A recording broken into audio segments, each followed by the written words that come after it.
What's up, everyone? Drew, aka Captain Rockets here. I hope y'all had a good day today. I am very grateful that I was up till well, I was up until 2 in the morning, just like chilling and talking to my wife. Um, we had some really nice conversations, and then she was telling me she was tired, so I was like, "All right, babe, we'll go to sleep." And I don't know. At that point, I was like, I'm not waking up at 6 a.m. to trade, so I might as well just do something more productive with my time. So I ended up staying up till like 4 o'clock in the morning, and then I went to sleep. I didn't wake up till like, I don't even know, like 11, 11:30. And fortunately, I missed all this crap. Um, I will say it's not terrible. Um, if I don't know, if we drop down to 5 minutes, I know there's entries um, this is, like our February value area low, breaking through here with strength coming back, retesting. This would be your entry long. And then generally, when we have like a poor high like they do right here, we would actually expect price to break through and go higher.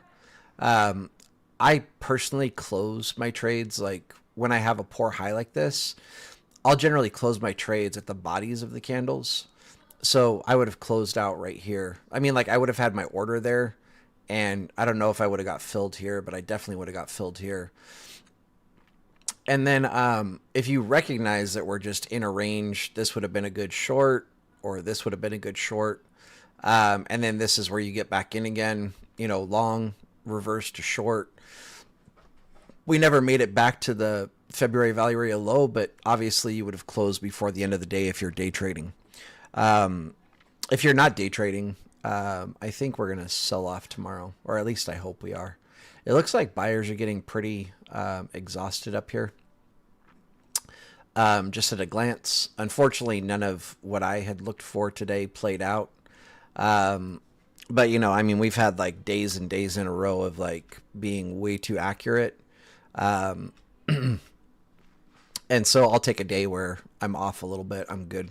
Um, I wouldn't expect to be 100%, accurate every single day. Um, with that said, also just kind of apologize. Like I started a little bit late today. I was looking over a lot of option setups. I actually found some option setups that I'm pretty stoked about. Um, and then somebody DM me um, asking about like Shorty's Discord and whatever. Um, they were asking if there's a cheaper way to join, like without paying for indicators and stuff like that. And they were super polite and respectful. Um, so I don't have any control over what happens in Shorty's Discord, but I did basically like extend an olive branch to them and help them out the best I can with education and stuff like that. I will say like being polite and respectful goes a long way with me. Um, what else did I need to say? Oh yeah, it's still my birthday month. We're still shooting for 7,000 subs by the end of June. Otherwise, I'm erasing the YouTube channel. So if you're new here, make sure you sign up or subscribe, I should say, unless you don't care about this YouTube channel. It'll just go away. So that's all. Um, and make sure you wish me a happy birthday month. And nobody else is allowed to have a birthday month of June. Otherwise, it'll be my birthday year. And I'll be celebrating the whole year. All right. With that said, the first option setup I'm looking at is going to be CVX. The only thing I don't like about this is not a big move between the entry and the first trim, but it is what it is. It's a little bit shy of $1 or 1 point. But I can't ignore this level, right? So I had to put it there as a potential first trim.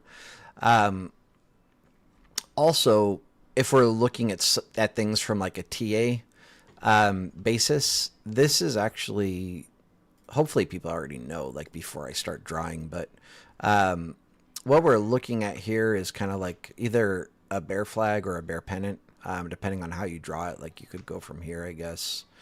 Um, I guess it's just, I mean, that's one of the things about drawing is, you know, it's kind of up to the individual what points you're choosing.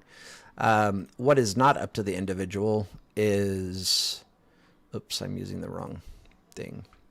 Your fibs from the bottom of the flagpole to the top of the flagpole in this case, or sorry, top to bottom. If this bear flag plays out, then they're going to be targeting, or their first target would be 136.44. I guess I should just mark this just in case.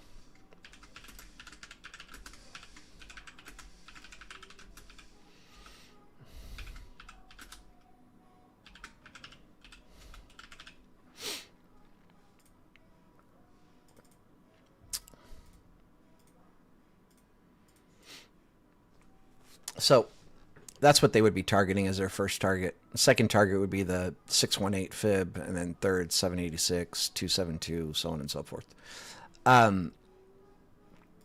My indicators that I look at are all saying like firing to go up, but it could be wrong. This totally could play out as a bear flag, but if we retrace back, first trim's in a pretty decent spot. It's right above the golden pocket. Wouldn't be terrible to put it right at the golden pocket, but whatever. On bear flags or bull flags, once you retrace past this 50% fib, that would invalidate the bear flag, right? And then from there, hopefully we see more upside. So anyway, this is the first setup I'm looking at. I'm going to erase all of this stuff that I don't need on here. All right. Next one is a bigger one. We're looking for a bigger move. This is Tesla. This zone I have here, I drew, I don't even know, back in December. And it's been, you know, kind of hitting. I've got some other stuff drawn, but a lot of times I'll just like erase charts. But like the analysis has been like so insanely accurate on Tesla, I don't feel like erasing it right now just because it's kind of fun to look back at the stuff that we called out. Like here, I was saying, a lot of people don't know this, but like with this, we have like a wedge, right, where price is consolidating and getting tighter and tighter. And I was telling people, you know, like if we break to the downside, we'll sell off. If we break above, we're going to, you know, pump up. Unfortunately, they did it overnight. So like you would have missed the move. But a lot of people don't know the way that you figure out like their price targets is you draw fibs from like the top to the bottom of the wedge. And that gives you like your first target, second target, third target, fourth is, or no, this is, sorry, third, and then fourth is way up here somewhere. I don't know, right here, I think. And then if they break to the downside, you just do the inverse. You grab your fibs and you draw from, the bottom to the top, right? So just a little FYI. Anyway, Tesla, we are watching for kind of the same thing. We have a bear flag, right? Or a bear pennant.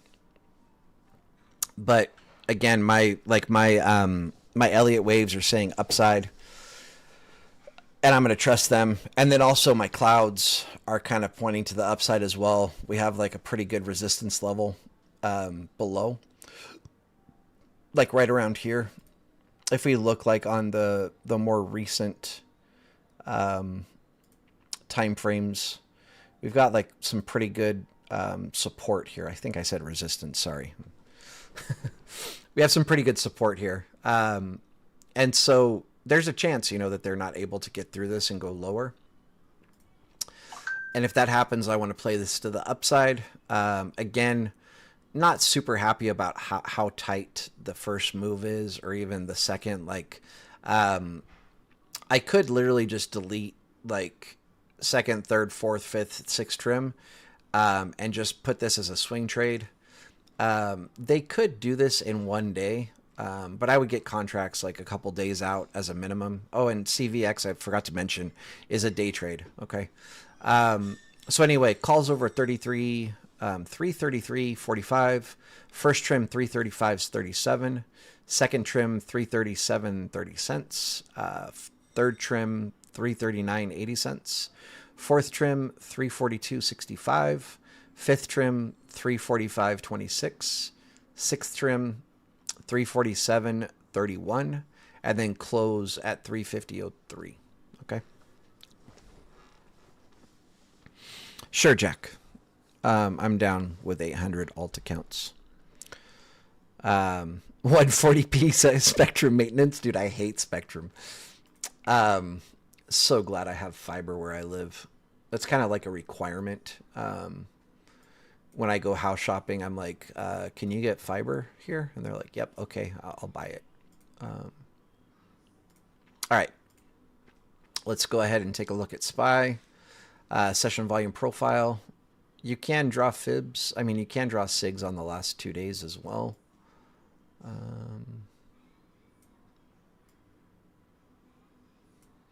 I should add, to the amount of people that don't realize that me and Shorty are two different people is kind of hilarious.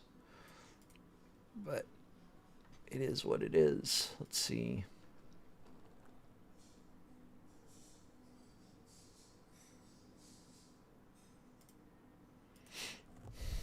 Sorry, 1 second.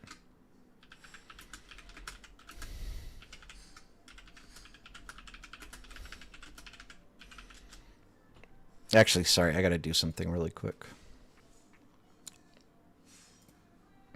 I apologize, everybody.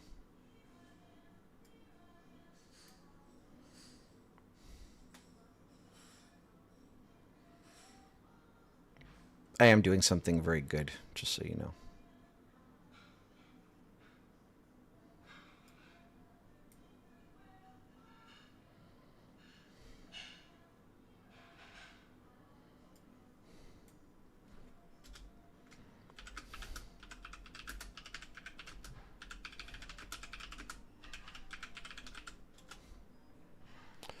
All right.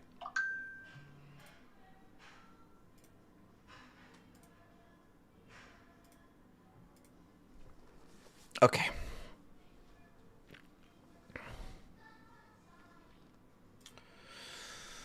Let's do our SIGs.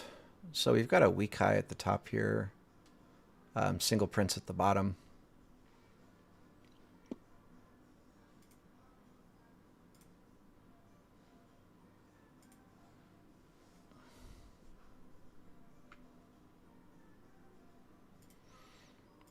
For people in the mentorship group, I am going to do my damnedest to get together a PowerPoint for tonight to go over some education on footprint charts.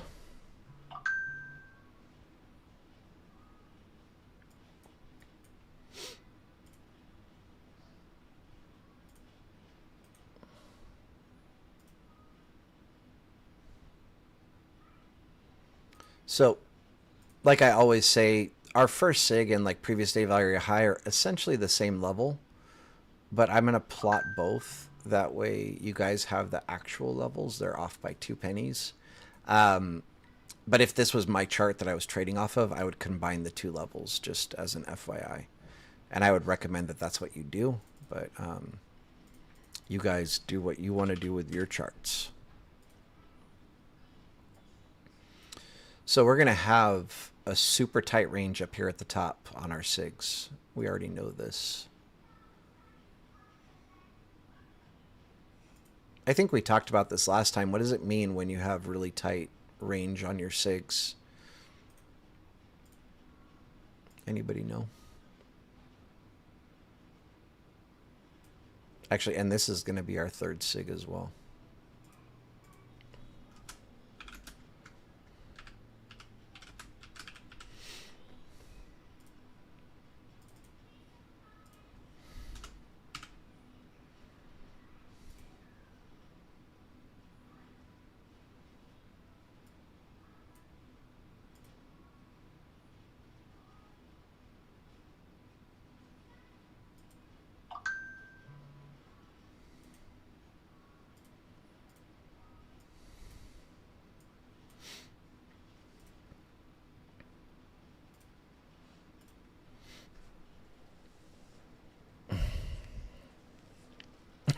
And Bradley, thank you.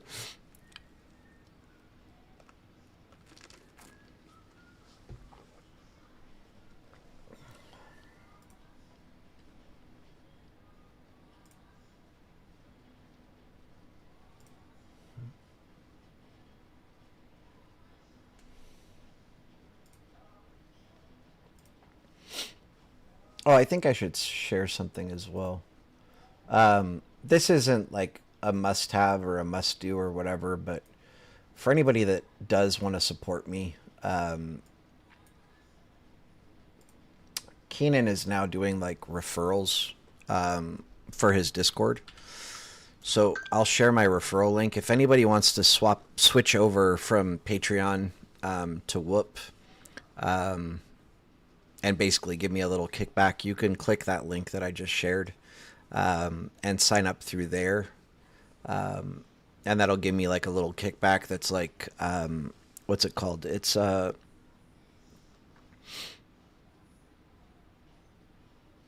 can't think of the English, but where it'll be like month to month. So like if you sign up through my code, I'll get like a little kickback every month.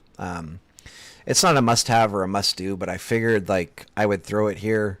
For anybody that's already signed up or whatever, that wants to support me, that's a good way to do so without like coming out of your own pocket for, like in any other way.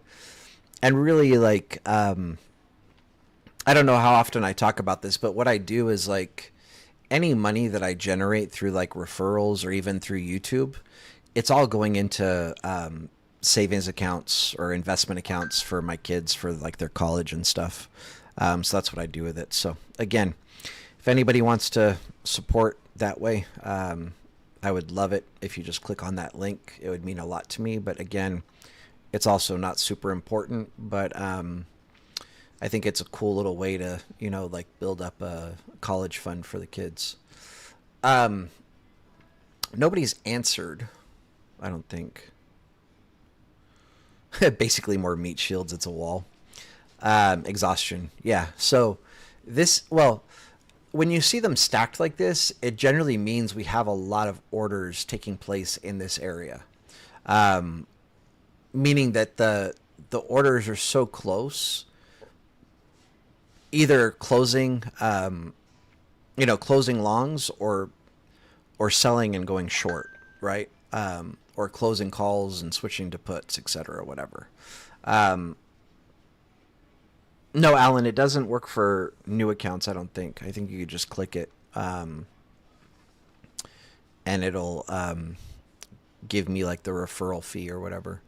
I mean, it doesn't hurt to try it. Like I wouldn't go as far as like, like unsubscribing and resubscribing and all that. But if you click it and it works out, cool. If it doesn't, like it's also cool.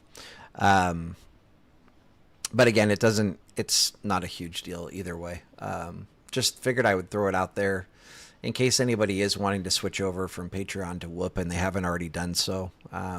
It's there, All right. I'm pretty clear, like, on what SPY is doing, at least what I think SPY is doing. I feel like we've been talking about it for weeks now, right?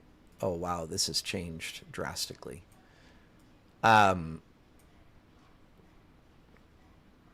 kind of want to turn off the daily top right now, but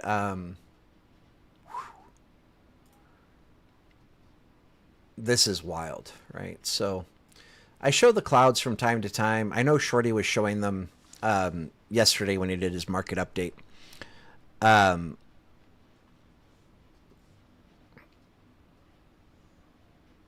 Aditya, I would hope it plays out in a couple of days, but if I was buying contracts, I would go a couple weeks out. But so Shorty was showing these clouds yesterday when he was doing his market update, and you can see like here it's closed, but closed means it could go all the way to the top of this cloud, right? And so we rejected right when we first tapped the monthly cloud, the monthly top, and then we crossed over inside the monthly top, right? Rejected back down, And then here, when we rejected back down, the 4-hour cloud closed. The 4-hour cloud closed. And I need to be kind of clear about this. When the top clouds are closed, if price is above it, they can come back inside of the top cloud. So like what we did here on this 4-hour cloud, we came back inside. But what it can't do is go through closed clouds. Like if price is below closed clouds, they should not be able to get above the closed cloud, right? And so what's happened here, and this all changed since yesterday. When I looked at this yesterday, only the monthly top was closed, and now our 4-hour top is closed, and also our daily top is closed, which really is pointing towards shit getting smacked down. Okay. That's where my mindset is anyway. Like as a trader, without using clouds, just looking at technical analysis, just looking at the charts. And I should say this: if there's some major news event, they can completely invalidate these clouds, right? But if there's no major news event, these levels should be respected, and they do get respected, more times than they don't. So to me, having all three clouds closed in this same range, where price can, potentially get smacked down, this is like a huge sell signal for me. And then just to be clear for everybody, like the 4-hour cloud, it can move every 4 hours, and it can open and close every 4 hours. A daily cloud can move once a day and open or close once a day. Monthly clouds can only move once a month and open or close once a month, right? So these don't just like randomly close, open, close, open. Like when you have a monthly cloud that's closed, like that's a big deal. And then even having a daily cloud that's closed, that's a big deal as well. But that can change, obviously, day to day. The 4-hour cloud is the one I give like the least amount of credit to, I guess, because that can change every 4 hours, right? But again, we have all three stacked up and closed at the same levels, right? So again, barring some major news event, this is looking super bearish, right? And then we can look at like ABBV. I don't even know where the clouds are on this. So we're just rejecting out of a 4-hour cloud. It's open, meaning that price could go higher. But what were we targeting?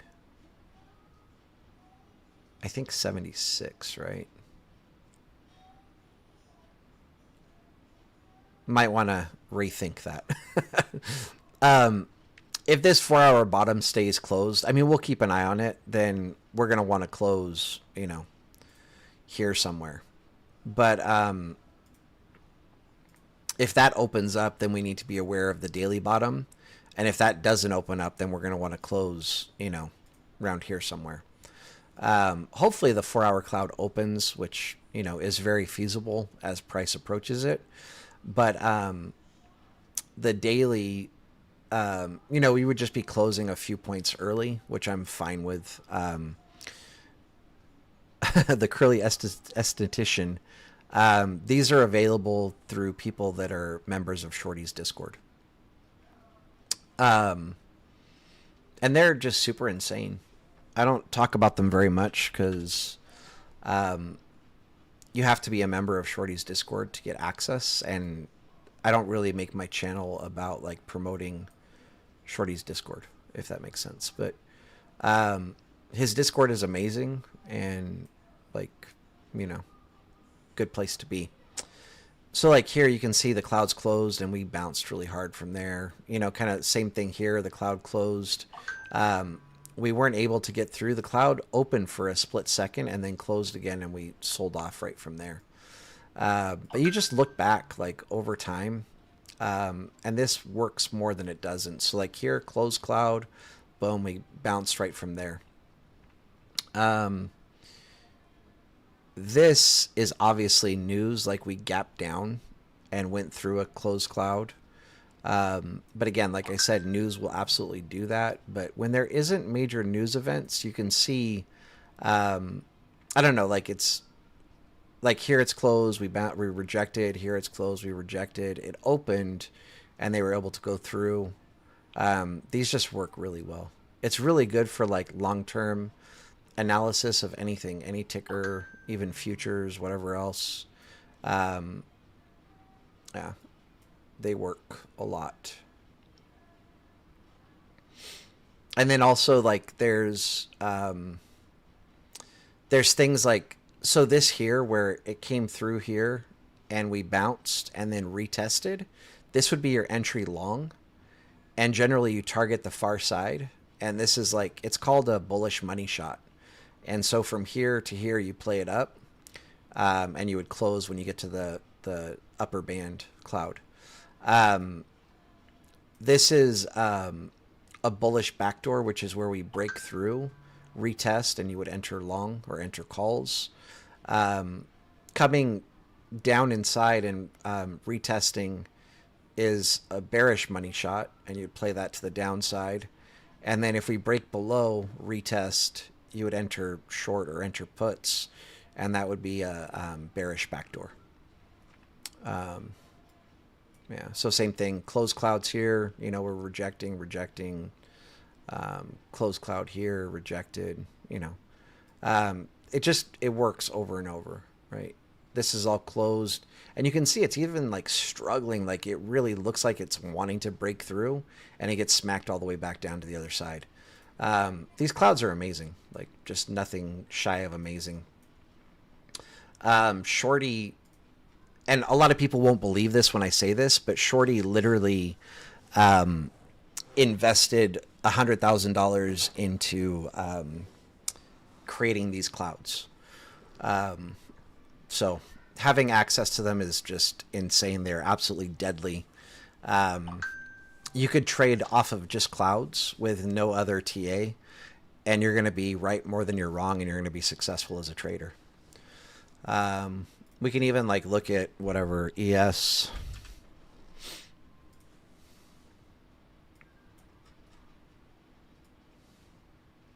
Yeah, so closed, smack down, back down to the 4-hour cloud.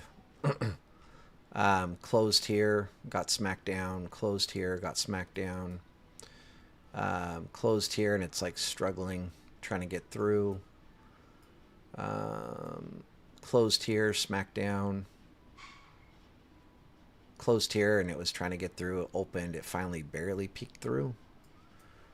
Closed here, smacked down. And again, just closed and struggling.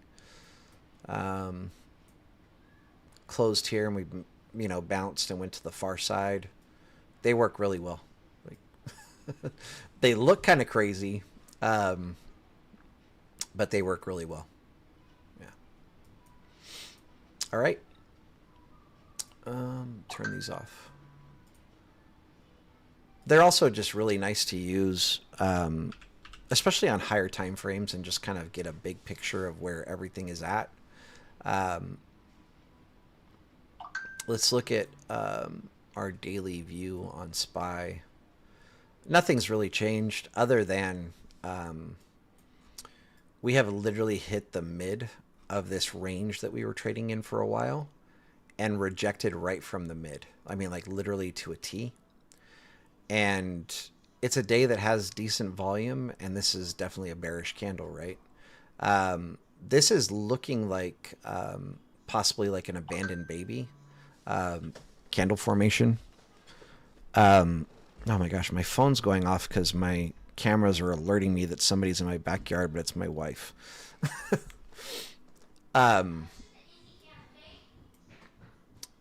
So anyway, looking like an abandoned baby. An abandoned baby is like from there you generally get like a move down. I would be surprised if we don't get a bounce at the bulls need to hold level. If we don't, then we're going back down to the 576.98. Can I shoot this can? Sure. What are you shooting it with? The big... Your air rifle? Yeah. Okay. The brown one. Okay. Oh.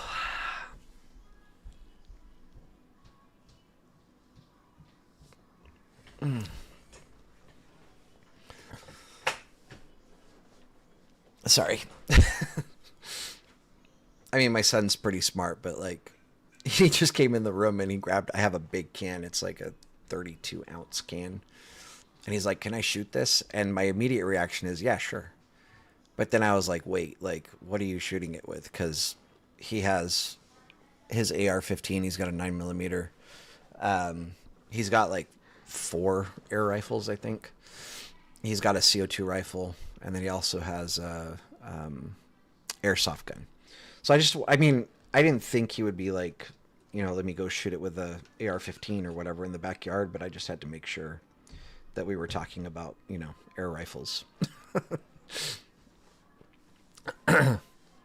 Anyway, at least short term, looking bearish to me. Definitely expecting some selling from here. And we also just kind of see exhaustion and like things are petering out. Thank you, George. Let's look at ES really quick, see what we're doing. I know we just had like a move down. We're right around 596.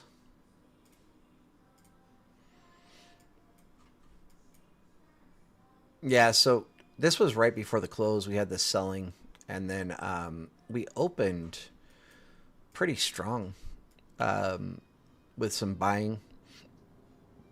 And then they sold back off, and then they're buying it back up again. And this would actually have been a great short. Obviously, I'm late on calling that out, and I'm not saying it because prices moved down. But you just look, even if you just draw a line right here, like this is a good spot to short, right? This is the retest of that.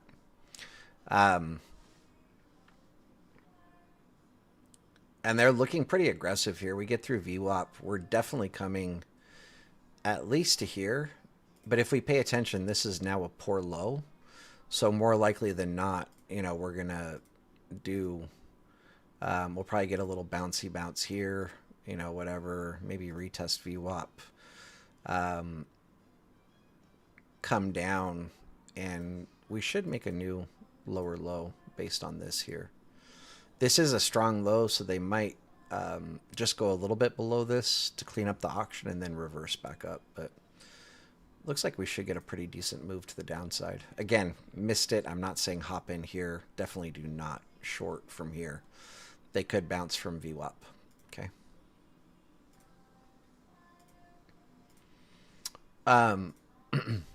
I wish I saw this when they were up here. I would have slapped sell so fast. Oh well, life goes on. I haven't traded, I think, in 2 days now. Actually been struggling to get out of bed. Like, I wake up and I'm just like, I don't want to move. It definitely was like that today.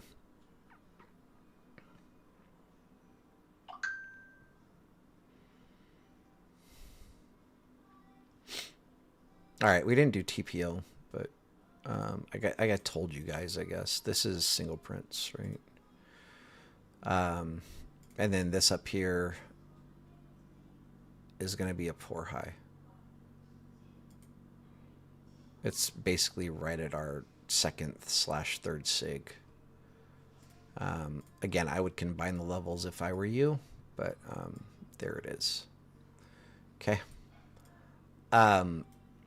Generally with a poor high, I'm looking for them to break through and go a little bit higher. I don't think that's going to be the case here. If they give you this here, I would be very short.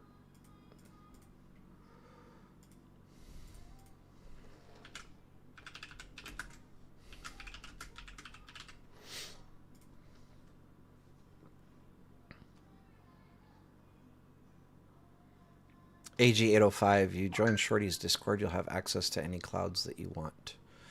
So basically how it works is you go to the settings. Oh, I guess these, they only give you...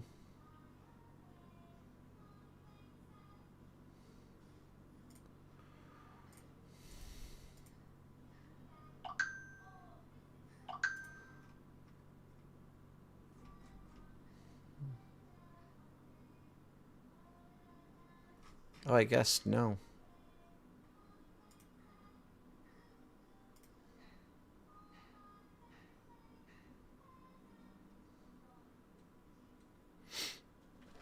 Krista, how are you getting 15-minute clouds? Is it in, are you using TOS? Or, because I don't really use these clouds. I generally use the, maybe it's this. I don't know.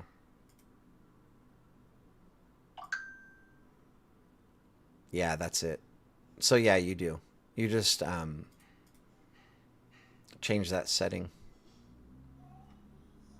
here. The ones that I use are 4 hour, 1 day, 1 week, 1 month, 3 month. But the 15 and 30 minute are good as well. Okay.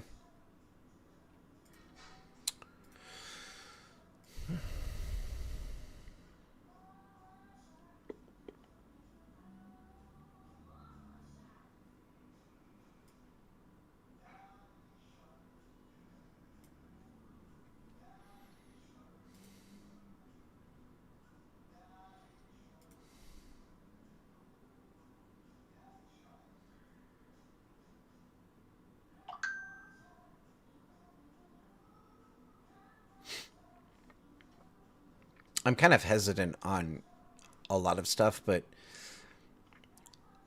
I guess what it is I'm trying to figure out where they might open tomorrow. Um, if they give you any of this, take it. Okay. If they do this, take it. Hopefully this makes sense, right? If we open above, breakthrough, retest, short. If we open, below a level, retest it, short. Um, I have a feeling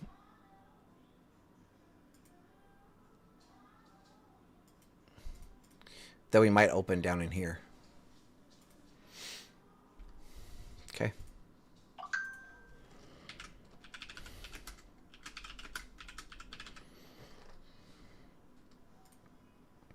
Yeah, so same thing.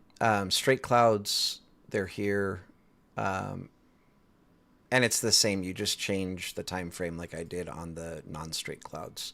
The straight clouds just look a little bit cleaner, right?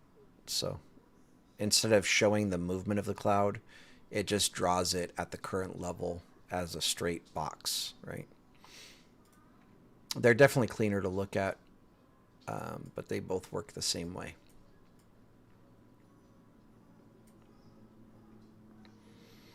So even if we open here and they give you any kind of a retest, I'll be watching for shorts, okay?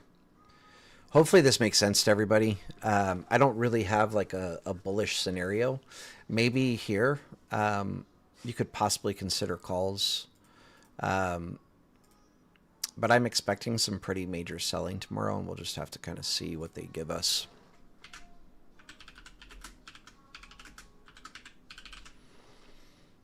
Okay. I guess if anybody has any questions, now would be a great time.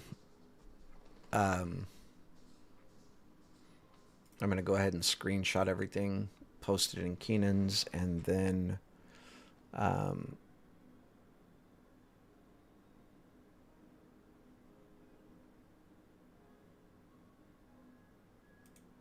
interesting.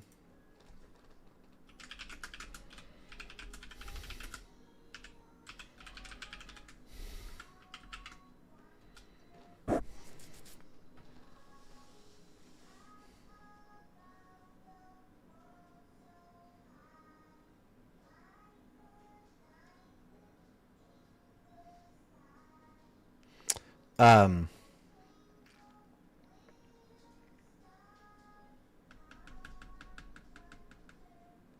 sorry, I'm like losing my train of thought here. I gotta stop with the birthday month stuff. It's kind of, I say that as a joke because um, I don't even know if I should say this just because I don't want it to be construed as anything like, but I don't know, just like the girls or whatever, they're like, oh, it's my birthday weekend. Oh, it's my birthday week. Oh, it's my birthday month. I'm like, shut the fuck up. You have 1 day. You get 1 day. And that's it. You don't get a weekend. You don't get a week. You don't get a month. You get a day. You have a birthday. That's it. And so like whenever people say that to me, like, oh, it's my birthday weekend, I'm like, oh, that's nice. It's my birthday month. Or if it's not, like, I'll be like, oh, it's my birthday year. Right. And they just kind of look at me like crazy, like, what are you talking about? And I look at them crazy, like, what are you talking about? Because your birthday is just one day out of the year. It's not a weekend. It's not a week. It's not a month. And so me saying birthday month is just me kind of clowning on people that do that stuff. I forgot to look at our news for tomorrow. So let's do that really quick.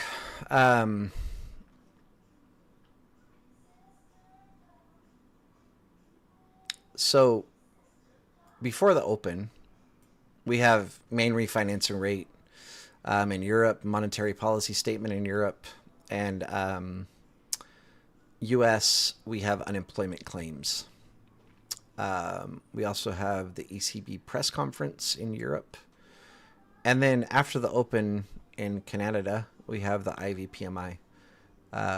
This will be 30 minutes after the open. The rest of the day, there isn't a whole lot going on. We do have FOMC members speaking, and generally when they speak, like things kind of chop sideways, so just be aware of that. That's going to be, 1 o'clock, 1:30 p.m. Eastern time? Yeah. Oh, and I guess also here at 9 a.m., which is 12. So lunchtime, which is a choppy time anyway, Eastern time. So there's that. I think my wife is cooking. Makes sense. It's 6 o'clock at night where I live. All right. There's one other thing that I want to check that I don't feel like I check often enough. Let me guess. We're in extreme greed right now, right? Oops, did I spell fear wrong? Nice. Oh, we're neutral. Okay.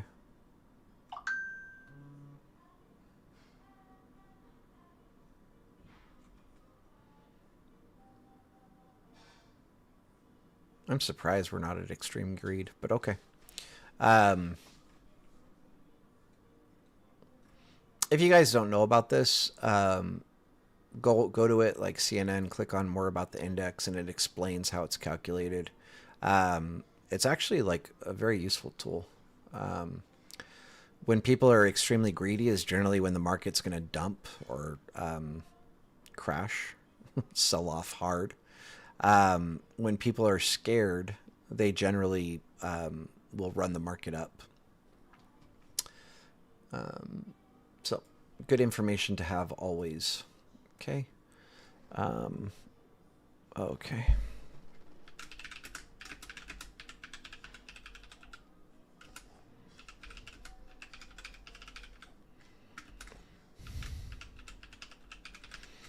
I should add everybody like I don't love again that like everything is saying bullish on the indicators. And like my TA when it comes to what I use to look for option setups is really good. And everything is saying bullish, but yet when I look at charts, everything looks bearish. I wouldn't be surprised to see this play out, but if this plays out, then that means this can't play out, right? That we're not going to see selling. So I'm a little bit torn, just as a FYI. But all I can do is just share exactly what I see and then go from there and see how things play out, you know? I mean, obviously, saying SPY is bearish and Chevron and Tesla are bullish, I'm going to be wrong on one of them. Or if I'm wrong on the bullish sentiment, that means I'll be wrong probably on CVX and on Tesla. And I'll be right on SPY. And if it's the other way around, then I'll be right on CVX and Tesla, and I'll be wrong on SPY. It is what it is. I think you guys, most people have been around long enough to know, like, I'm not really like one of those people that like will post both directions, so like I'm just never wrong. It's like, oh look, I said it was going to go up, but I also had levels for it to go down as well. I generally am like, looking. I mean, at least on SPY, I'm looking for calls in a particular area, and I'm looking for puts in a particular area. When I share option trades, like I give either just a bearish scenario or a bullish scenario. Very, very rarely I do both. I do it occasionally, but very rarely will I give both. I generally have like a direction that I'm pretty sure we're headed in, and that's all that I will share. But if the TA is saying like either is possible, which there is definitely TA, where you could get both scenarios up or down, then I share that. But more often than not, I'm picking one direction. And so to have, like two bullish scenarios and then just being bearish only on SPY, I'm not super stoked about it. But as you guys like, I guess the point of what I was saying is, you guys know I'm never like just trying to make it look like I'm right, because I really could give a crap about being right. When I teach, when I share like trading setups or whatever, more often than not, I'll show stuff where I was wrong, and use it as a teaching example. I am not attached to being right. I'm not attached to, like ego or trying to look good or whatever else. I just want to present what I see, and hopefully it helps people make some money. Hopefully it helps people learn, and hopefully, like we all just eat off of it. That's really the goal. But really, at the end of the day, I could give two shits about being right. It doesn't do anything. Like, we're just playing probabilities.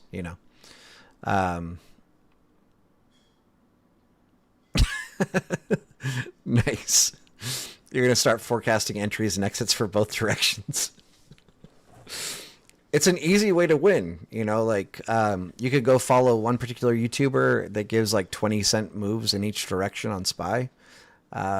And because of his 20-cent moves in each direction, he has a 100% win rate. Or at least he had a 100% win rate until he got called out as a scammer. Because it's impossible to have a 100% win rate. And then all of a sudden, after he got called out as a scammer by me, he no longer had a 100% win rate because, like, I guess he stopped and thought for a second and was like, oh shit, he's right. Like, nobody's going to be right 100% of the time. Let me change my win rate to 99%. So yeah. It doesn't look like, oh wait, I'm sorry. We do have a question. Gage, I don't recommend trading anything on TradingView. If you link your broker to TradingView, you're going to get really bad fills. Like, it might not be today, it might not be tomorrow. Might go months getting like great fills and everything's fine and dandy, and then all of a sudden it's not fine and dandy, and you're going to get some major slippage, and it's going to mess up your trades. So do not recommend linking TradingView to any broker. TradingView is great for charting, but you just have to think about it from like an IT perspective or from like a computer perspective. If you're trading through your broker, like, you're clicking buy and sell from your broker, and then it has to be sent to whatever company is going to be filling your trade. So like whatever market maker company, we'll just say BlackRock just for conversation, right? So you click your order, it gets sent to BlackRock, BlackRock executes the order, and then I'm sure like information gets sent back to your broker that the order was filled at XYZ price, right? All of that happens quickly. But then when you now link your broker to TradingView, now TradingView has to send a message to, or whatever, a signal to your broker to buy or sell at this price. And then that has to get sent to the market maker that's filling your order. Again, we'll say BlackRock.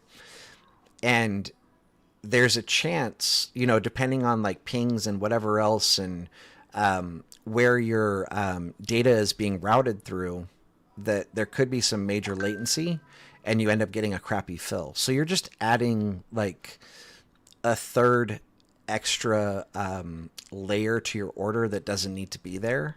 Instead of going directly from your broker to the market maker, you're going from a charting platform to your broker to the market maker, and you're just adding, one more place where there could be a slip up or a slowdown or whatever else that's going to cause you to get a crappy fill. Okay. Yeah, Big P, and they're full of crap.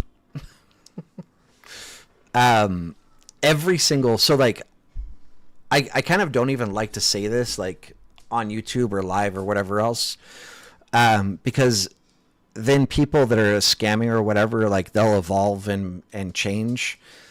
Every single good trader that I know is perfectly content showing their losses.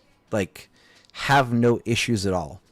I think one of the coolest interviews I ever saw, and when I name these people, it doesn't necessarily mean that I'm like promoting them or supporting them or anything like that, but it was just a cool interview I saw when I was learning how to trade. GAA did an interview with Trading Wars, and Trading Wars asked GAA to cover like a trade that he took. And of course, everybody's thinking he's gonna share a winning trade, and GAA immediately starts talking about this loss that he took, and he's sharing his screen and like showing the entry and whatever, and explaining why the trade didn't work out versus what he thought he saw, and so on and so forth.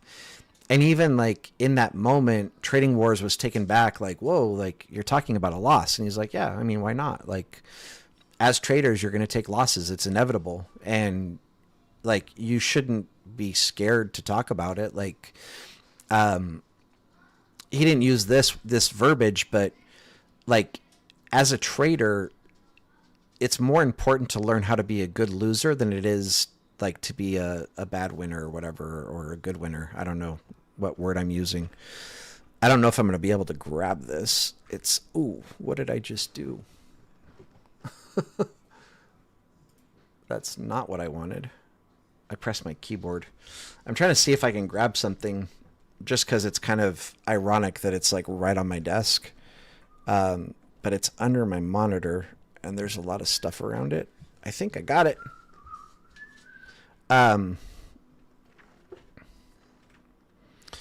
Jesus, I keep hitting my my keyboard.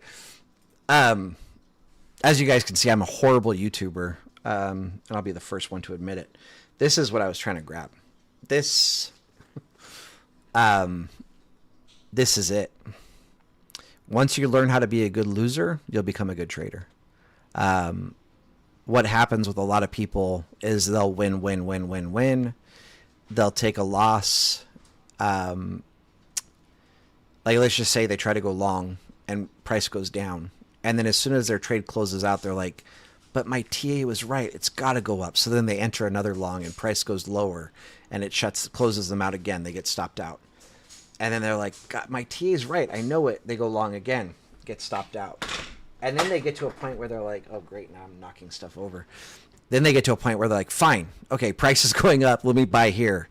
And then they click buy and it goes down. And then like they just rage and, like start YOLOing and taking stupid trades and oversizing and just whatever else. And in one day, everything they made over weeks of winning, they lose in one day and then possibly even blow their account. Once you learn how to be a good loser, is when trading gets easier. So, amazing book. Nothing we should shy away from. And my point really in that whole conversation was that if you listen to anybody on YouTube or wherever it is, YouTube, Discords, whatever, and they're just like win, and they never talk about their losses, you probably don't want to listen to that person. What they're saying probably isn't worth listening to.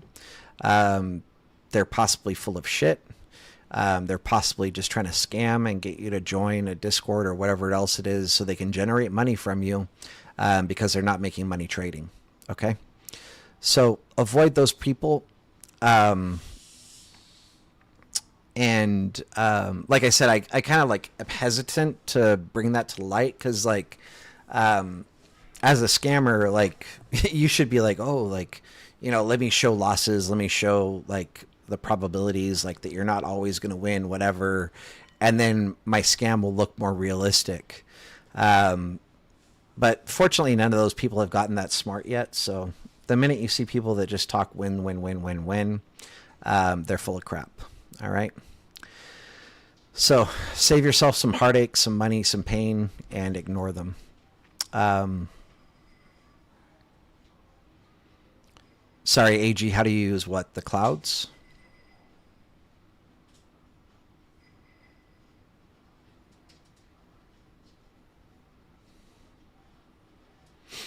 Yeah, Thinkorswim has good execution speeds, but their fees are out there. Like for futures, I think it's $8 per side, so like $13 or $16 round trip. It's crazy. Angela, so Robinhood and okay do not belong in the same sentence ever. They're not okay. They're trash. Absolute trash.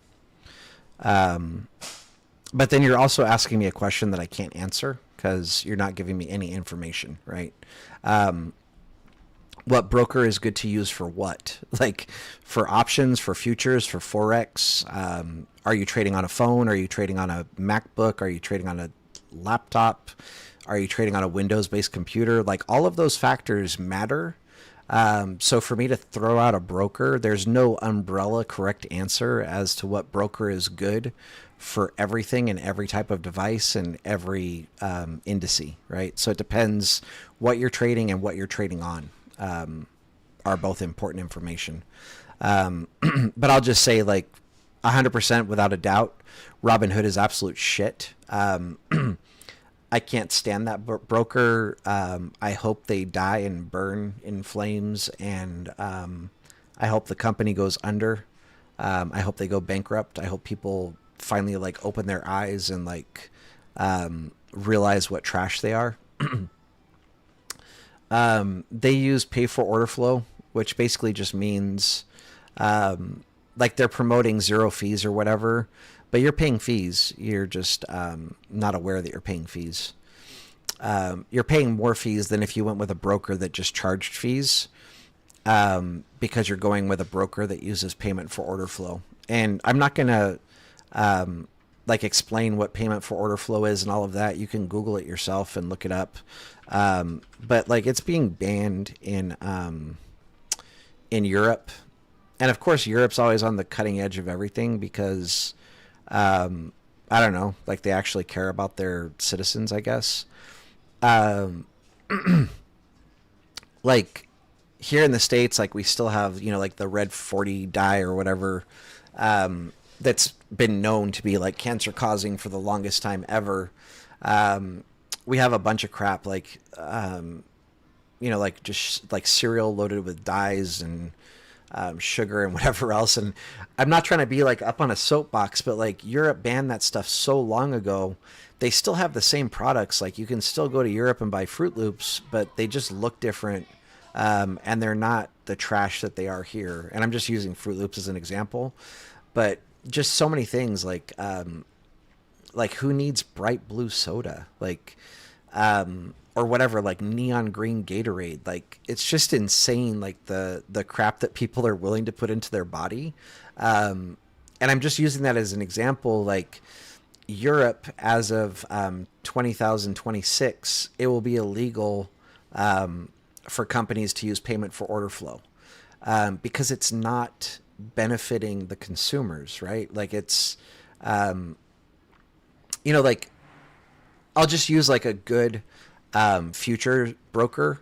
Like a good futures broker generally charges right around 34 cents per side. So like you're paying like 68 cents in fees to buy and sell.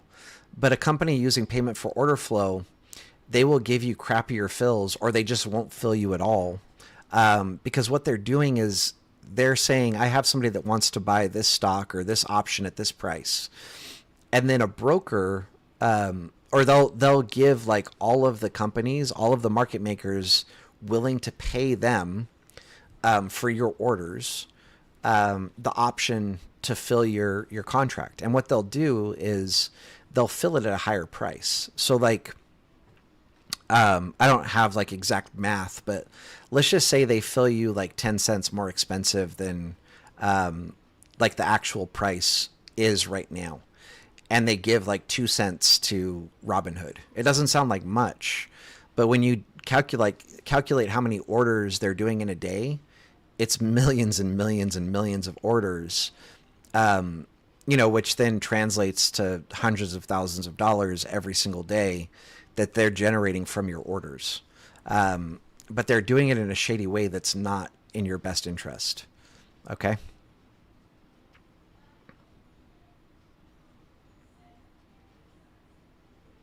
Ernest is saying, if you're charting on TradingView but placing the trades on the broker, isn't that the same lag time as connecting your broker to TV? I don't see how. On my screen up there, up here, above me, which is why I look up a lot, I have TradingView. On my screen down here, I have my broker. I literally just click buy and sell, and it's instant. Versus connecting TradingView to my broker to the market maker. Then I have a 3-step process to place an order versus a 2-step process. Again, I mean, you guys don't have to believe me. You don't have to listen to me on this, but you can go ahead and connect TradingView to whatever broker you want. And like I said, you might be fine for a few months. You might even be fine for a year. But eventually, one day, you're going to click an order and you're going to get the crappiest fill in the world. And then you're going to go, shit, Rockets was right. Like, I should have listened. But, like, I don't know how else to explain it other than how I explained it. There could be latency, there could be lag, there could be like a ping issue, a routing issue between TradingView and your broker, right? So you're adding an extra step. There could always be a, like latency between your broker and the market maker, but if you add an extra step where it's TV to your broker to your market maker, there's more chance of running into that latency issue. Obviously, like you're there, that might happen, just from your broker to the market maker. It will happen from time to time, but not as often as it will when you add in another component where there's a possible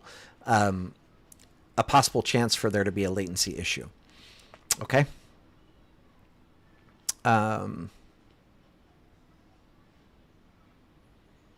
Angela, options on a phone.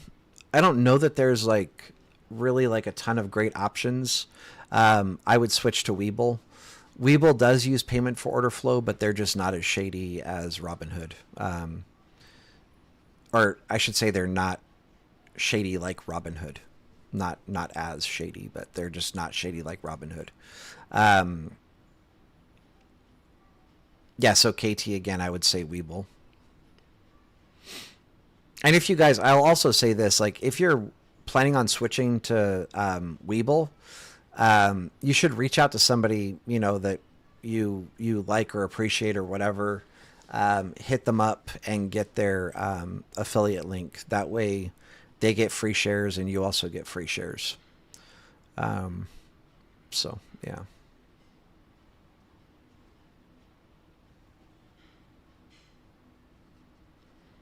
Yeah, Almighty Beardman. I remember like seeing you, like I don't even remember what it was, but like communicating with Silo, and I'm like, dude, please stop. Like, what are you doing? Little Mind, I don't know anything about public, so I can't speak on that.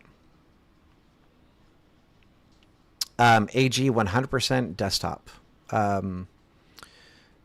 So when you're talking about electronics, right, there's a lot of factors to consider. So a lot of people might not know this, but I used to be like a huge IT person. I used to be a hacker when I was little. I've done computer programming. I know a lot about computers. I do have an affiliate link for Webull. I'll give it to you guys. Let me see.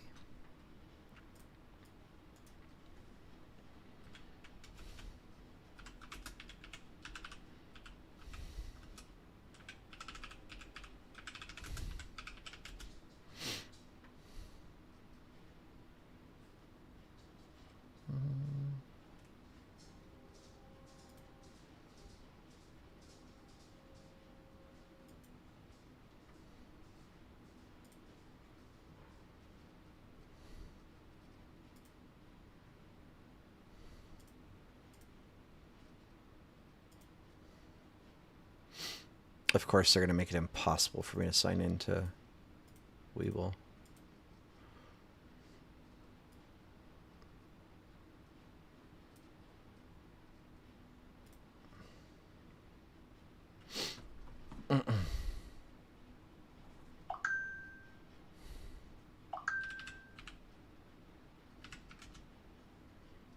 Oh, bro.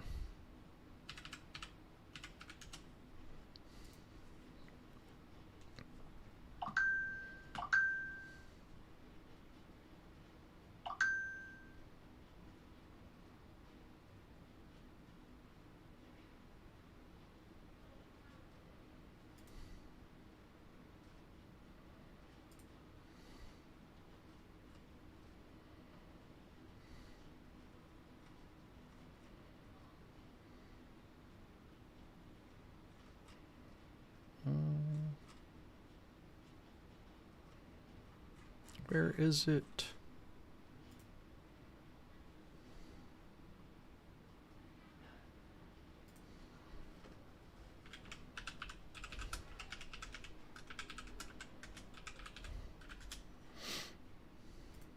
Hopefully this works.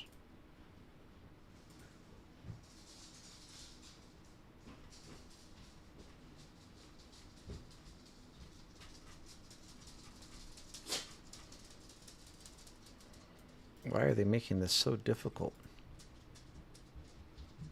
Dad, are you still in class? Mm-hmm. Sure? Yes. Oh, okay.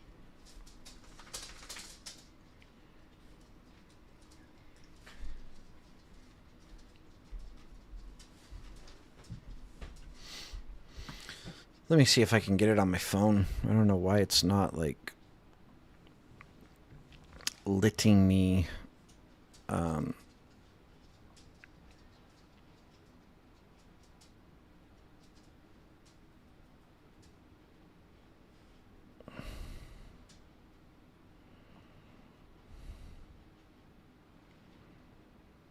I don't do this very often.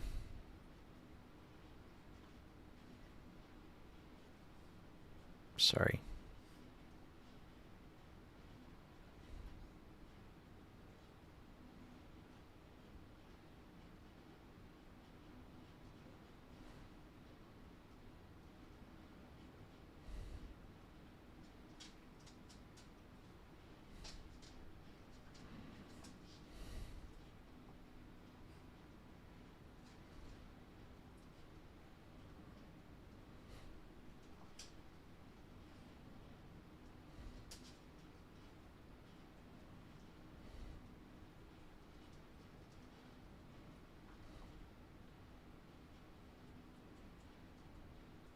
There we go. Jeez.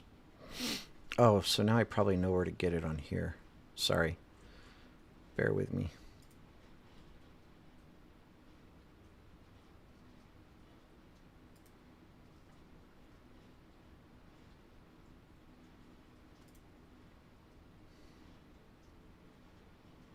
Okay. They're making this very difficult. Okay. I think I got it. Now I just have to get it to you guys. Sorry, I'm joining my own YouTube live now. Actually, let me just email this to myself. That'd be easier.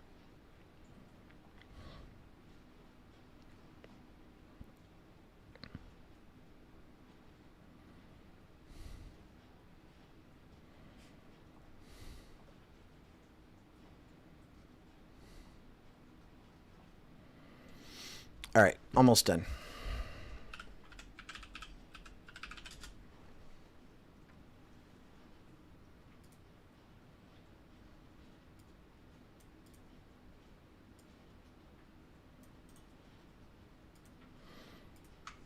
Okay, there's my referral link. Sorry. And for anybody that uses it, thank you. I appreciate it. Yeah, MacMan, I will too. I'll celebrate when Robinhood hits 0 as well. Oh, so I was talking about desktops versus laptops. So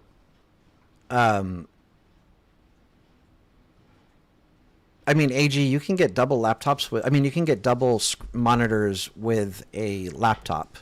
But the thing is like, unless you absolutely have to have a laptop, like where you're always traveling, and you're never able to be at home trading, for one, laptops are always going to be more expensive. You're dealing with something that's portable and has to be smaller. And anytime you make electronics smaller, it's going to cost more money. But also within that, like you're not able to use like as much cooling with a laptop, and electronics that are colder run faster. So like for me, for a trading desktop, I want a water cooled computer, because anytime that you're able to cool with water, it's going to be more efficient than cooling with air. And as a result, your electronics will run faster because they're running colder. And then third, like with a desktop, you can run more than two monitors. So like I have a 49-inch ultra wide. I wish there was an easy way for me to like turn my camera around so you guys could see it, but I have a 49-inch ultra wide on the bottom, which I have split into like three different monitors, using software. It's called oh wait, what's it called? Power Toys. And so with Power Toys, like if I click, I think, let me see. I'm trying to figure out a way to show you guys. Like if I grab this and I click this, you can see like I can snap this, like this monitor is split into two, right? So I can either snap it or I could make it full screen or whatever. So my monitor down below is split into three, but it's this one's split, like the one that I just showed is split into like two small ones. The one down below is 49 inches wide, so it's split into like three big monitors. So I have a 49-inch, a 27-inch up above, and a 27-inch over there. But anyway, you just have basically desktops are going to be cheaper for what you're getting. Like you might pay, like let's just say you look at a laptop and it's $1,200, and you look at a desktop and it's $1,200. Obviously the same price, but the $1,200 desktop is going to be faster and better than the $1,200 laptop. And then, like I said, you have better cooling options. Colder electronics run faster. To me, there's just no good reason as a trader to have a laptop unless like you travel for work or something and you're like out of state, out of the country, whatever, you know, like staying in hotels and stuff like that, and you still want to be able to trade. That would be a good reason to have a laptop. But if you're just, you know, like driving to work and coming home every night, you should just get a desktop and trade off of there. With futures, you know, like a lot of people say, well, you know, like I work during the, you know, the market hours or whatever. So trade futures. Futures are open 23 hours a day. So when you're not at work, you know, you can, you can sit down and trade then. And then this that I called out worked out, right? I said, close it right here, I think. I don't remember the exact level, but kind of said, good chance that we bounce right here. There's a chance that we come, you know, equal low here and that they would bounce there. Very small chance that we break through that and go lower. I think tonight they will eventually, but just right now, like the trade would be from here down to here-ish, right here. The body of these candles. Right there, kind of. Okay. So anyway, hopefully that makes sense. Hopefully that answers your question.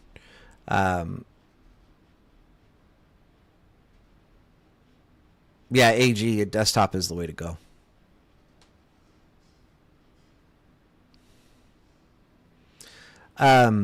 See, I would recommend Thinkorswim for options.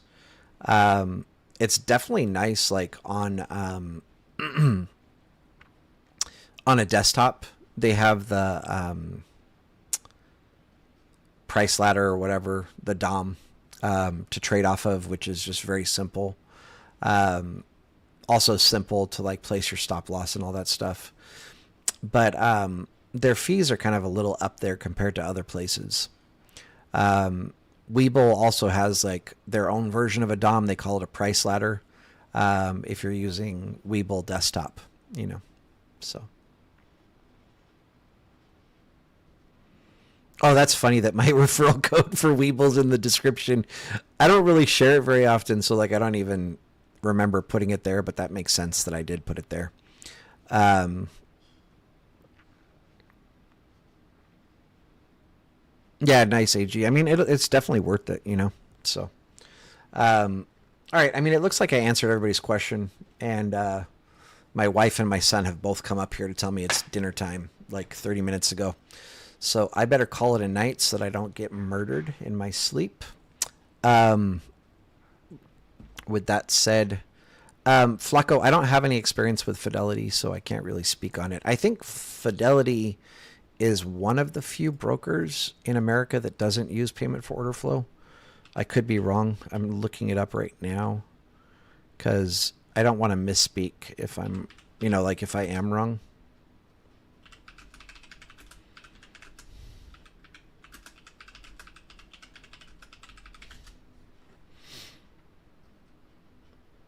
Fidelity does not use payment for order flow.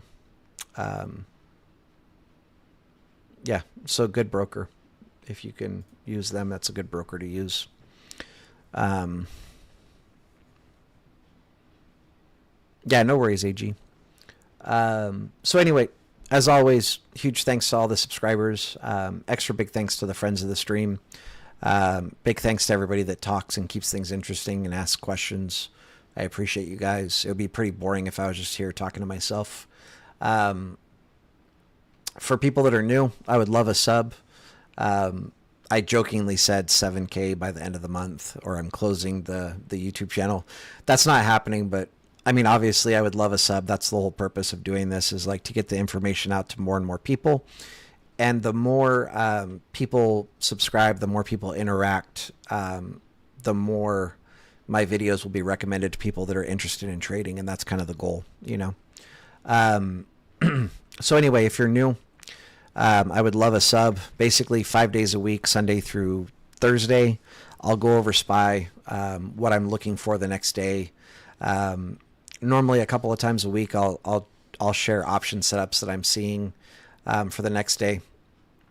And then generally a couple times a week, my mentor will go live and he'll give an update on what he's watching for on futures. And then generally like once or twice a month, we'll do classes where we actually teach how to trade.